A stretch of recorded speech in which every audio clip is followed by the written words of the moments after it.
Hey everyone, I have a quick little PSA and story time for you. I was in a house this last weekend with my buyer, and we're in a house that was listed for $319. And we're on a showing. There's multiple people. It's not a secret. We no longer have private showings, right? There's multiple buyers and their agents that are in there. And we are hearing a conversation that is happening between another couple and their real estate agent. They are speaking in another language. They're not speaking in English. So, unfortunately for them, they are thinking that no one else in the house speaks the language that they are speaking in.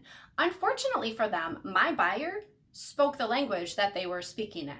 Okay, so my buyer knew that they were going to offer $339. They were going to have a home inspection contingency. They were going to have, they needed a 60 to 70 day close and due to a lease that they were currently in, and they were not going to offer an appraisal gap guarantee. So what do you think my buyer did when we went to go write their offer? Well, they chose to write it for $350.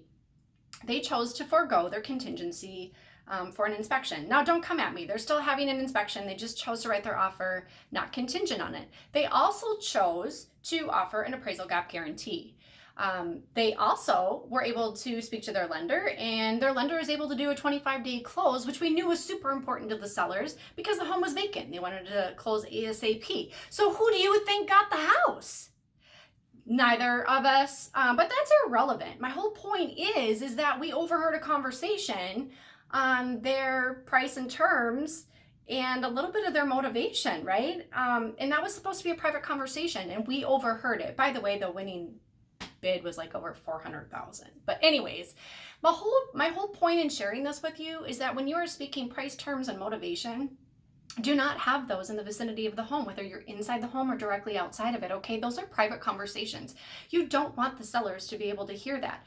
Now, you could have a nanny cam on you, you could have a security camera on you. You have no idea if the sellers can hear you. If you're in a balanced market or in a buyer's market and the house is listed for $319 and you tell your real estate agent, hey, I love the house, I'm willing to pay $319 for it, but I'd really rather go in at $300 just to see what happens. Well, if the seller hears you through a security camera or a nanny cam, they're just going to counter you at $319 because they heard that you love the house and you're willing to pay the $319 for it. So why wouldn't they, right?